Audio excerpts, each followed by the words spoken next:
yàlla fi yàlla maam buy amal jàmm salaam l'homme du 6 juillet 99 maam buy amal jàmm salaam bàyyi nañ la borom bi yàlla yàlla defal jàmm maam buy happy birthday to you joyeux anniversaire bés bu dellu si moom ne Sai daal di waay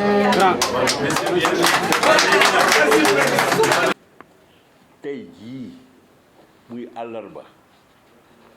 di fukki fan ak juróom benn ci mois de juin de l'année 2021 Alliance des forces de progrès suñu parti dafa am ñaar fukki at ak ñaar yëf nag bu juddoo am fukki at ak juróom fukki at ak juróom ñaar fukki at bi ñaar fukki at ak ñaar ña nga xam ne ñoo ko sosoon te nekk ci war nañu dajee muy chrétien muy musulman ñu ne yàlla jërëjëf bu nekkoon yàlla AFP du am 10 ans am na parti bi juddu woon de du ma tudd kenn juróom benn at la ñu am li ci gën a gudd dee nañu wala bu ñu leewul itam il manque un pied par-ci il manque un bras là-bas et une oreille yal nañu yàlla musal ci loolu ce que je dis ne s'adresse à personne c'est impersonnel ñaar fukki at ak ñaar yi AFP góorgóorlu na yokk rang yi nga xam ne mooy rang militant yi ak militant yi surtout ma jiital ci jigéen ñi nga xam ne ñoo mën góor teg ci ndaw yi nga xam ne ñu ngi góorgóorlu guddeeg bëccëg parti nag ak saxaar la saxaar boo xam ne bu jógee Grand Dakar jëm Plateau dana taxaw Gueule Tapée taxaw Médina bu demee ba Gueule Tapée wala Médina ñii danañu yéeg ñii danañu wàcc loolu mooy parti dafay enrichir ci biiram am ay nouveaux militants et de nouvelles militantes am également ñuy dem parce que yëf yi buñ ci gisul ci seen bopp bu leen neexee ñu dem loolu moo waral tey jii ñu dajee pour fêter 22e anniversaire Alliance des forces de progrès ñu di ñaan yàlla nag mu may ñu féetewaat encore 44e anniversaire 66e anniversaire ñu koy ñaan yàlla nag moo ko moom moo koy joxe ñun de yi ñaan rek yaakaar prier espérer attendre Alliance des forces de progrès mu ngi bokk ci ñaar téeméer ak lu topp ci parti yi nekk Sénégal bare na trop nag bare na trop waaye ku nekk da ngay jéem rek jiital sa yaakaar jóg taxaw dox jëm kanam la nga fay fekk yàlla moo ko xam mais boo góorgóorloo te doo ci dellu gannaaw effort boo ko wàññiwul moo di li ngay def pour am doole pour parti bi am doole boo ko wàññiwul te nga dugal ci sa xol nag yéena bu xol bi amee lu ñuul la wala lu ñaaw wala lu bon rek doo dem fenn te ku dul AFP de man respecté naa li ma respecté ñi nekk AFP parce que ñu ñëpp ay sénégalais lañu bu ma dajee ku bokkul AFP mu bokk beneen parti wala bokkul ci benn parti la may njëkk a téye man moo di sénégalais la comme man su ma ko tanee ma dimbale ko te buñ ko xamee moo ko wax suñu waxtaanee ma waxtaan ak moom ci yar ak teggin jàpp ne bu ma amee samay idée moom mën na am ay idée loolu mooy indi démocratie ci réew waaye waa AFP idée ci 45 départements yi les 14 régions billahi wallahi taalaay guddi bëccëg yéen a ngi liggéey dañ ne fas nag lu mu daw nga bàccal ko doo ko dóor ba mu gaañu de mais nga bàccal ko ndànk rek pour mu gën a daw. L'Alliance des forces de progrès est un parti de modernité. L'Alliance des forces de progrès du parti boo xam ne yaakaar moo ci jiitu gëm yàlla moo lal yaakaar boobule boo boolee gëm yàlla ne yàlla kenn la lu waay am moo la ko jox lu waay xam moo la ko xamloo lu waay mën moo la ko mënloo nga tekkee nag njaxlaf nag di góorgóorlu bañ a taxaw rek te doomu aadama de alxuraan wax na bible wax na ne doomu aadama lu mu yóotuwul du ko jot yóotu nag mooy l'effort la volonté mooy la nga bëgg la raison moo di nga xam fa ngay yem fa nga war a yem ren fa nga war a yem weer bii nga seet fan nga jëm weer bi ci tegu waaye boo bëggee def lépp te nit lu mu bare doole mënul xelaat benn bés ne guddi du am bëccëg du am yàlla moo ko réglé depuis toujours 4 milliards 500 millions d'années depuis que l'univers existe kenn mënul tere que le jour se lève kenn mënul tere que jant bi so que les ténèbres viennent. Cette logique-là de la nature est un exemple à suivre jéem li nga yaakaar ne mën nga ko def waaye nga ànd ceeg ngor ànd ceeg xel ànd ci ak tey ànd ci ak dal loolu mooy alliance des forces de progrès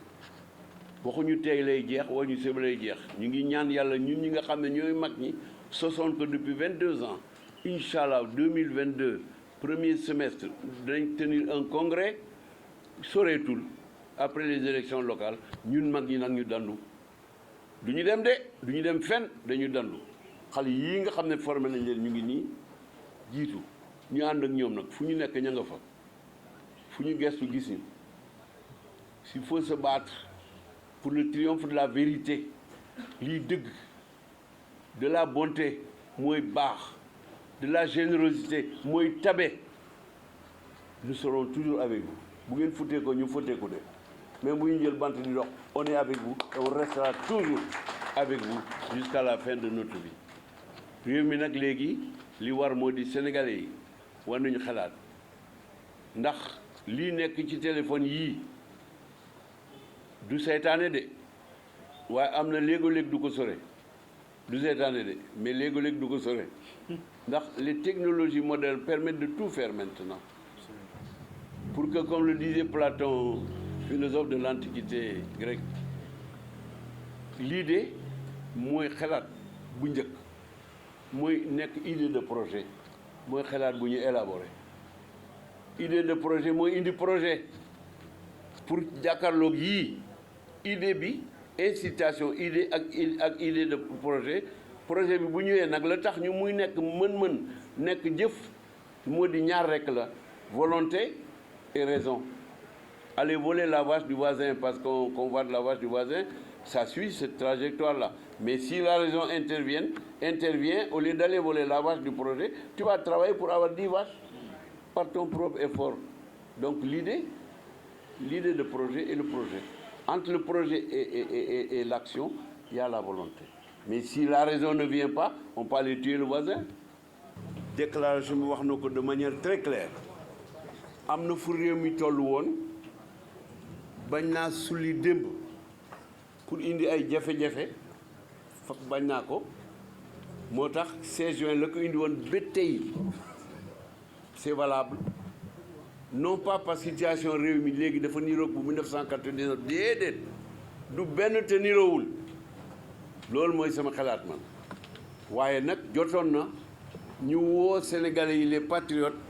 ñu mobiliser joxante loxo jóg pour changer bañ jógee itam wax dëgg yàlla yaakaar naa ni 6 mois lañ ci teg mu am élection changement ba taxoon 16 juin bi ñëw changement ba ñëw na mooy la première alternance entre les deux tours dañ ma laajoon journalistes yi comme toujours yéen da ngeen di xalaat di laajte ñu ne waaw boo nekkul deuxième premier tour bii di ñëw te lu ñu ma posé au mois d'août 1999 kan ngay soutenir may leen opposition bi ku ci gën a mieux placé kooku laay soutenir te man du ma wax weddi xaw ma wax waxet diggante deux tours yi bu naa ngi nii te seedale ci ñu ngi nii toog seedale ci amul lu ñu deful pour me soutenir def leneen loo xam ne dafa wuuteeg la ma waxoon may leen déedéet man la ma waxoon ak laay def nee na opposition bi le mieux placé moom laay soutenir ñu def de campagne deuxième tour ñu gagné loolu mooy appel du 16 juin mais De Gaulle nag je suis flatté vraiment parce que dafa di koo xam ne ci ñi ma admiré la bokk bu Senghor passé ci li mu bind ndax wax na ne nit bu dundee ba nga xam ne desul lu mooy mu dem nga xam ne dund na la muy dund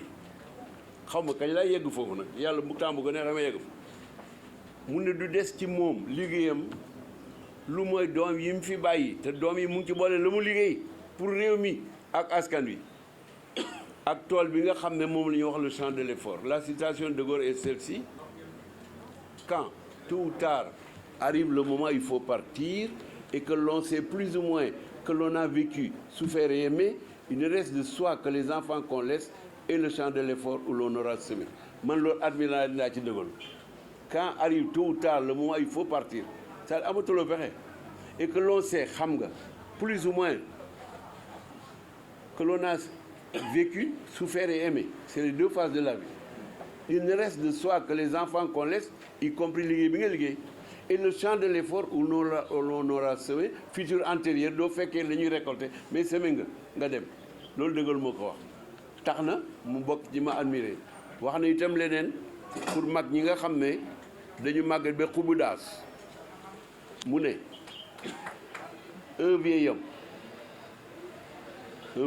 recrue d'épreuve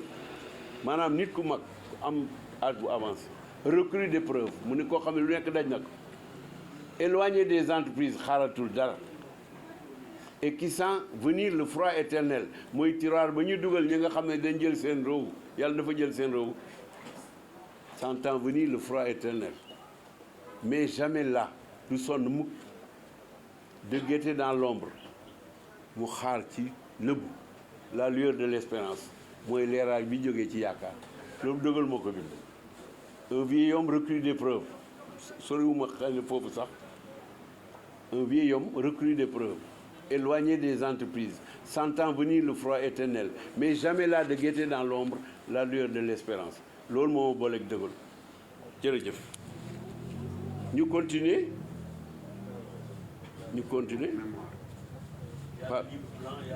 waaw livre blanc bi parti bi moo koy def du Moustapha Niasse koo jël ci ñii les jeunes filles les jeunes garçons mën na ko bind mais en groupe mën nañ ko encore gën a mën a bind yaakaar naa ne bés bu waree am danañ ko def ndax li indi déclaration bii tey bu jógee ci livre blanc bi dana ñëw li indi déclaration bii buñ soxlaa livre blanc en l'espace de quelques semaines ou de quelques mois livre blanc dina génn mais c'est le parti qui en décidera mënuma wax fii man kenn rek ne dana am te laajuma sama camarade yi mais l'idée nous l'avons noté quant aux mémoires et mémoire dafa am il y a des gens qui aiment se raconter wax fu ñu jaar ak la ñu def la ñu rencontré ji difficulté yëpp am na ñu bëgg loolu am na ñoo xam ne nag bañuñu ko mais dañ yaakaar ne jaru ko ñeneen ñooy bind man fi ma jaar yaakaar naa ko fi ma jaar ñeneen ñooy da nga wax ne 44 ans ma ne la 64 ans la parce que 1957 le 5 mai j'avais 16 ans et demi j'étais en seconde au lycée Faidherbe de Saint-Louis j'ai adhéré au bloc populaire sénégalais de Léopold Sédar Senghor bu ngeen jëlee 57 ak léegi du 64 ans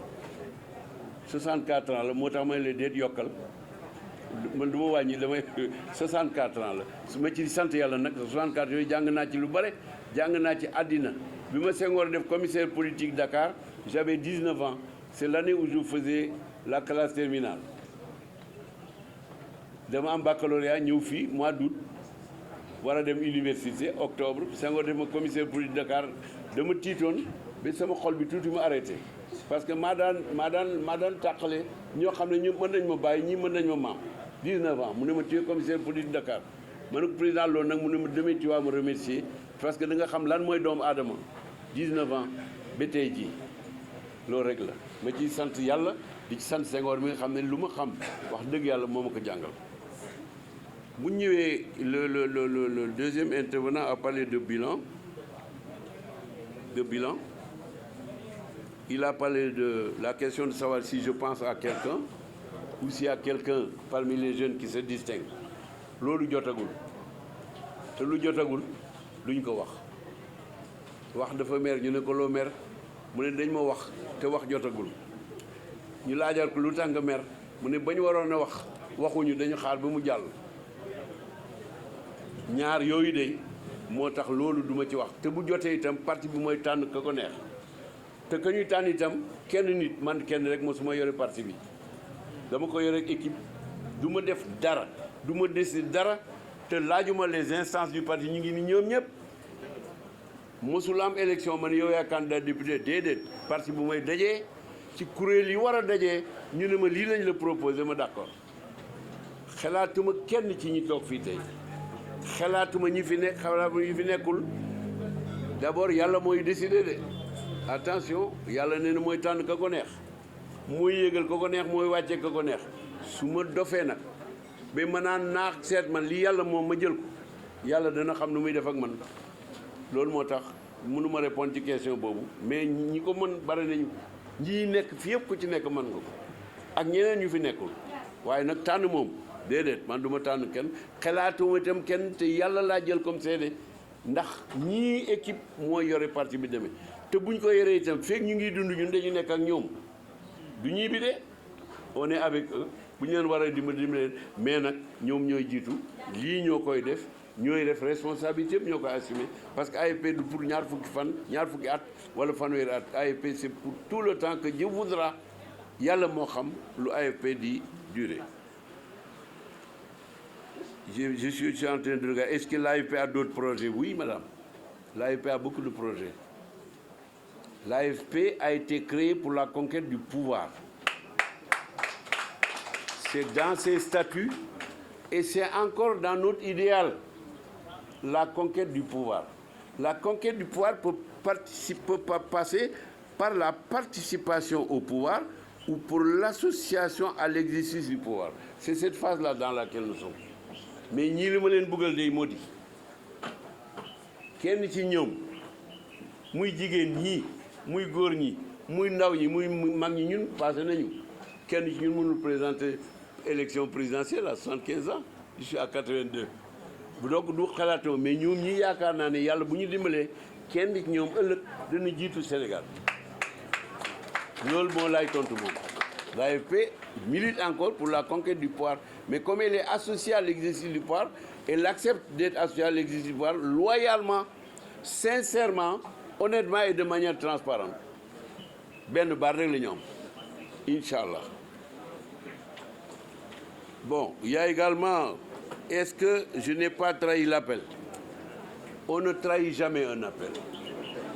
De Gaulle est mort. De Gaulle est mort. De Gaulle est mort depuis le mois de novembre 1970. 70 ak léegi ñaata at la. L'appel du général de Gaulle continue de faire l'objet de livres, d'ouvrages, d'analyses, de thèses d'étudiants et de doctorats et autres. Attention, cet appel-là du 16 juin,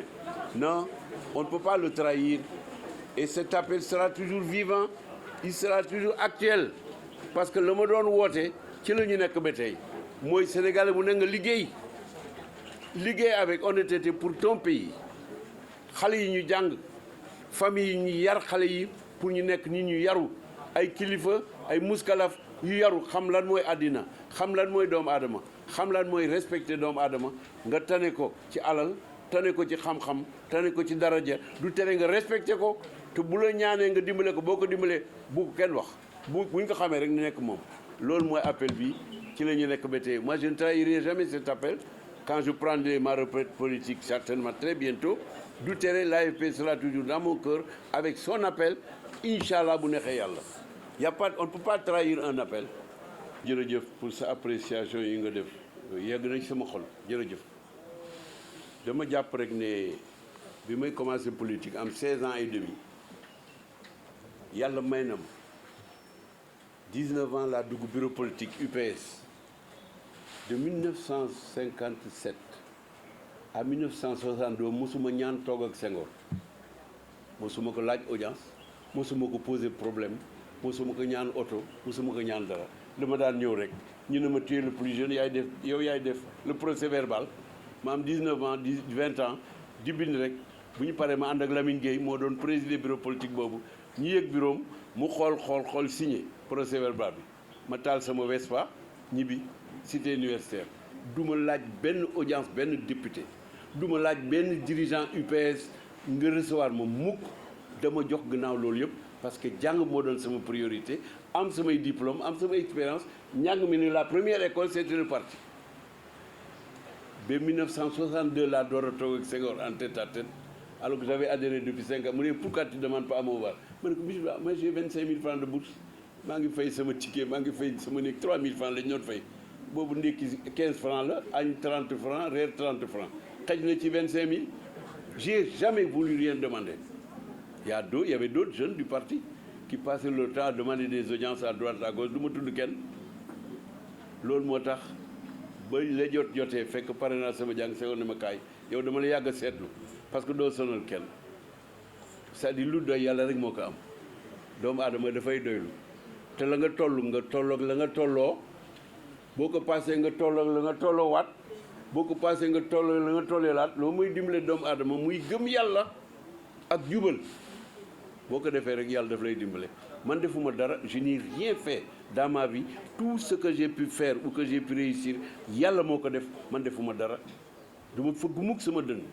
yàlla moo ma mandu ma toog juróom benni at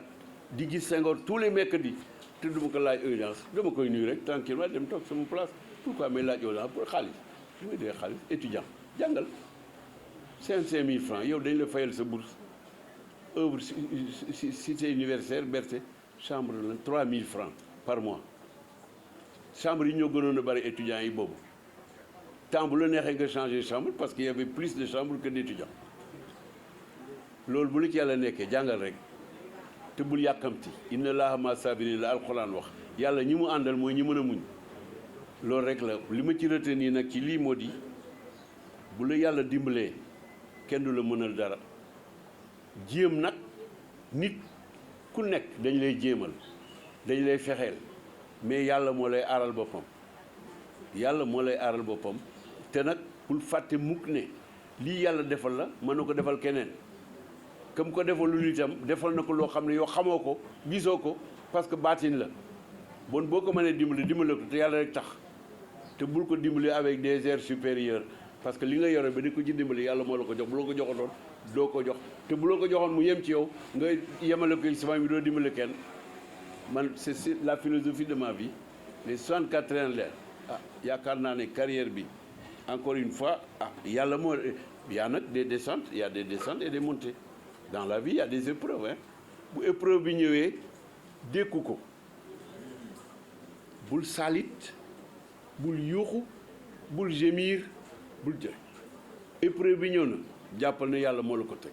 temps bu mu ko neexee mu dind ko indi leneen yow jëfal sa waxtu yu juróom rek te di tudd yaa salaam ndax mooy jàmm ci la lépp nekk li yàlla diggale def ko wirdal même boo nekkee jeune wirdal à partir de 40 ans jeex na yàlla rek lañ war a toppatoo ce sera certainement probablement et presque certainement de manière certaine je veux dire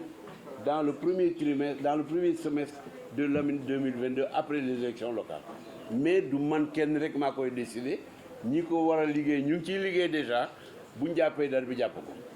ñun congrès boobu bu ñëwee dootuma nekk bu ma ko fekkee de parce que sama bakkan bi moomu ma ko yàlla moo ko moom mais bu yàlla defee ma fekkee ko je ne serai plus secrétaire général de l'AFP parce que 22 ans doy na fukki at a ngi bu na rappelé na ko léegi may wax xale yi préparé leen ngeen jël suñ ma toppoon jël nañ depuis juróom-ñaari at wala juróom-ñetti at mais léegi la yàlla tuddi ne léegi ils sont prêts donc je ne serai plus secrétaire général de l'AFP ay présidence d'honneur ak yooyu ëllëg la xaw ma lan lay doon xaw ma jeunes yi lan la ñuy décider man préparé ma poste di quitter poste di préparer beneen tubéy bu moo ko tegee de côté rek ma sol pyjama maa ngi yore sama kurus gii ak sama pyjama waaye fu ñu nekk nag fu ñu gestu gis ma tegu ne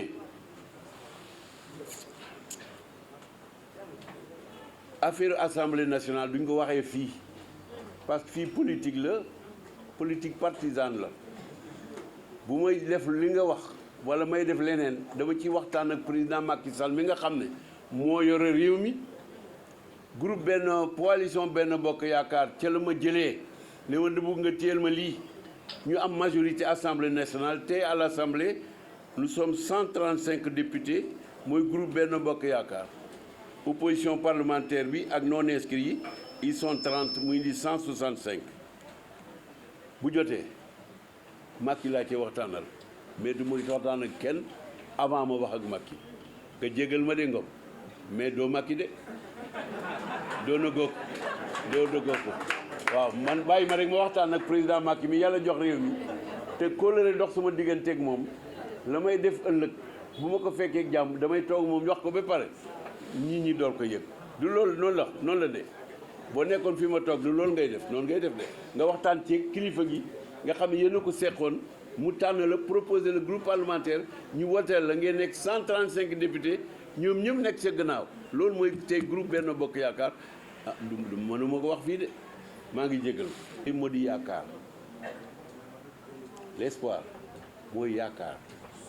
yaakaar mooy indi jóg jéem mooy indi nga am walla nga ñàkk yaakaar d'abord qui est la source de la force tellurique et de l'énergie pour nga jóg jëm kanam nga jéem nag espoir moom boo ko amee c'est le carburant que vous mettez dans votre voiture nga jógee Dakar jëm Mbour moo la fa yóbbu la nga fay def nag yow sa bopp lay jógee loolu mooy espoir boobu ba tey mu ngi fii te du changé mu l'AFP est membre fondateur de Benno Bokk Yaakaar. Premier principe, premier rappel. L'AFP reste ancré dans Benno Bokk Yaakaar. Deuxième principe. Troisième principe, l'AFP participera aux élections locales dans le cadre de Benno Bokk Yaakaar. C'est clair. Nous sommes membres fondateurs. Nous sommes membres fondateurs. On me rappelle les camarades décédés lors de la campagne 2012. J'y viendrai tout à l'heure. Yaakaar mooy tax nit ki jóg mooy indi yóotu mooy indi jot walla bañ a jot boo jotee gërëmal yàlla boo jotul itam gërëmal yàlla ndax bu la mayee dimanche la nga doon yóotu mu rey la lundi boo xamoon ne bu la ko mayee dimanche nga dee lundi nga ne ko yàlla baal ma bëggatuma moo tax quel que soit alpha yàlla may la li nga ko ñaan gërëm ko bu la mayu li nga ko ñaan gërëm ko parce que Dieu ne se trompe jamais boo yeggee foofu nag Moussa doo neex a atteindre de boo amee ne alhamdulilah rabbil alamin boo ñàkkee ne alhamdulilah rabbil alamin tu restes égal à toi-même loolu mooy ku gëm yàlla c'est la foi qui porte tout le reste. Anecdote lu ma naqari xam nga entre li may naqari man en tant que Moustapha Niasse ak lay naqari AFP mën na am différence parce que Moustapha Niasse est un individu avec un cerveau de 955 centimètres cubes comme vous, comme lui, comme nous tous. 955 centimètres cubes de cerveau avec des milliards de neurones qui fonctionnent. Ça, c'est pas l'AFP, c'est Moustapha Niasse. Mënoon naa tudd Ablaye Ndiaye wala ma nekk jigéen tudd Awa Sarr, n'est-ce pas? wala Maguette Lo mënoon naa nekk jigéen tudd noonu wala Zator Mbaye. Yàlla def ma nag un individu, un être humain, un bipède supposé pensant. Un bipède supposé pensant. C'est pas moi qui juge, je suis un bipède. Dans l'Antiquité, il y a eu deux disciples de Socrate, ñuy werante ñu ne qu'est-ce que c'est qu'un homme? Ñu ne c'est un bipède c'est un bipède poilu. Bipède poilu. C'est une définition. Et le cousin de Socrate est venu avec un coq à moitié déplumé. Il est bipède, le coq. Et il est poilu. Voilà donc un homme. Non. Donc il faut que je revienne sur ma définition de l'être humain, un bipède poilu. Le coq, il est bipède. Et il a des poils. Si on enlève les plumes, il reste encore de petits. Voilà donc un homme. Alors je corrige. Dites,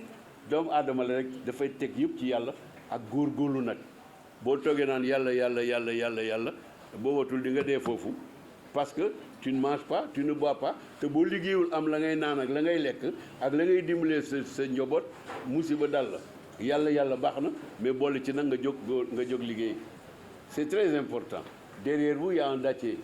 il y a un palmier là juste derrière vous. Imran, c'est le père de Mariam, la mère de Jésus-Christ. Il était prophète. Imran, c'était un prophète. C'est mooy papay Mariam bi jur Jésus. Dafa réer ci désert bi soriwul woon sax mais dafa am vent de sable xamatul fan la dëkk fu tente yi ñu nekk. C'était dans la Judée. Xamul fan la mu gis benn souche bu dàccee bu dee mu toog ci mu ne yàlla man réer naa si jamais je me trompe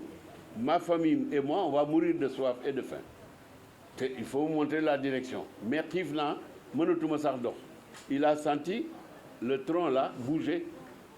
mu taxaw gis tronc bi di yéeg ba tolloog ba passé ko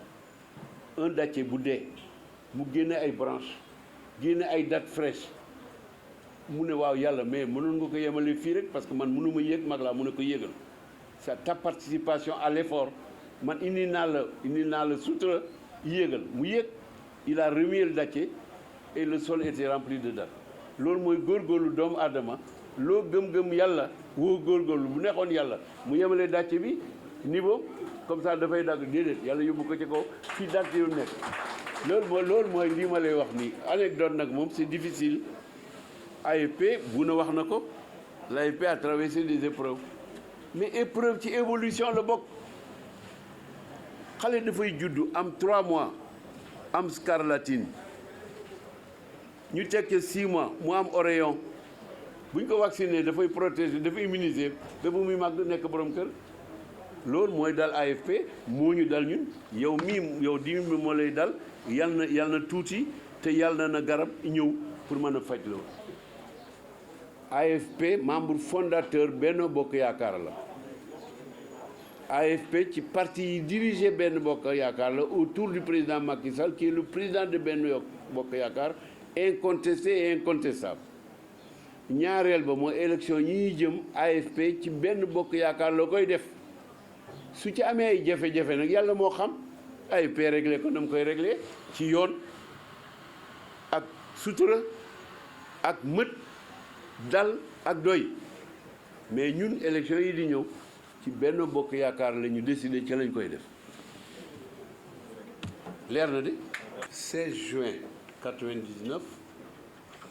18 juin 1940 le général de Gaulle Moustapha Niasse le rapprochement me flatte beaucoup parce que moi je considère que je suis très loin du général de Gaulle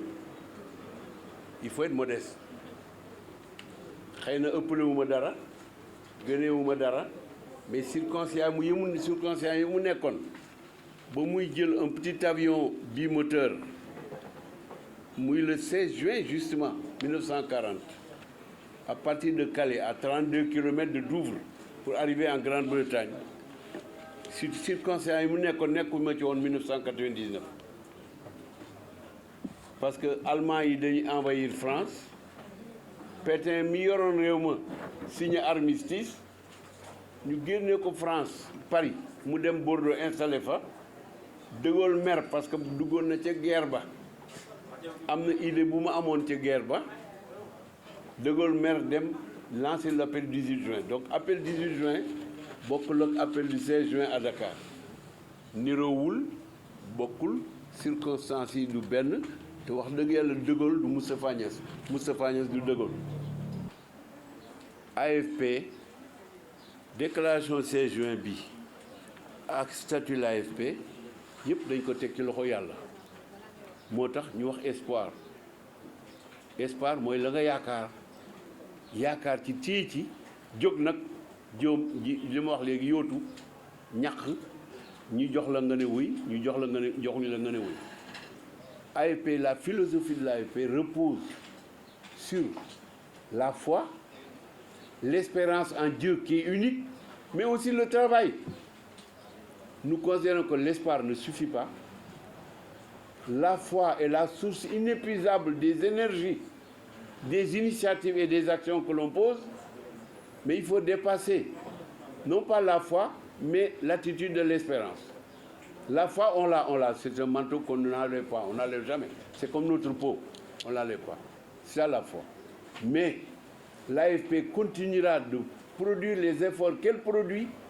Vous voyez cette permanence, nous l'avons louée depuis 2007 et nous comptons y rester. Moi, je voulais l'acheter et l'offrir à l'AFP, mais le propriétaire ne vendait pas. Il nous avait dit qu'il ne vendait pas. Sinon, je l'aurais acheté et je l'aurais offert cette résidence à l'AFP parce qu'il y a le moulon de Moko. Bobo demaguma Assemblée nationale, hein? Parce qu'il y a le man, il y a le moment de faire le moins de faire. J'allais l'acheter. Loolu yëpp ci espérance bi la bokk ak action liñ fi fay loyer fii depuis 2007 jënd na kër gi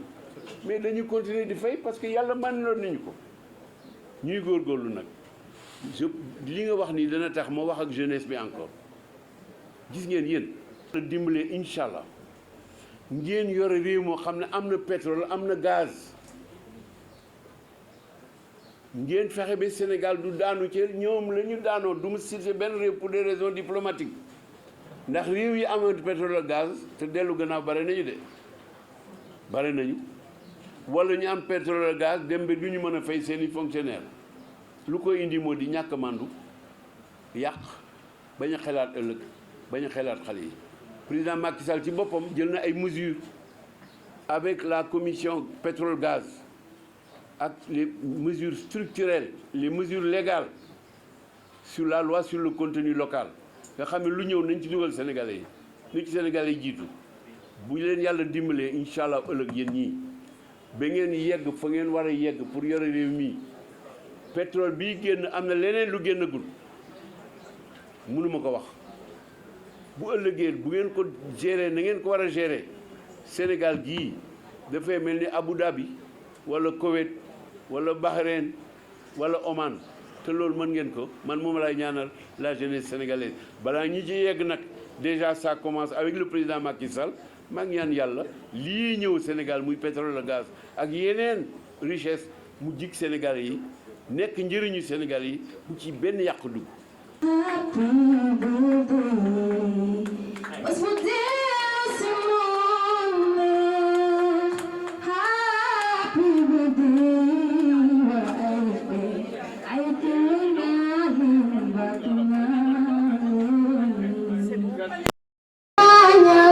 Président Moustapha Niasse, l'homme de ces gens, ah Moustapha Winalay, Yaman Fiaga Senumandi, l'homme de ces gens, 99 Mandé, Moustapha Niasse Winalay,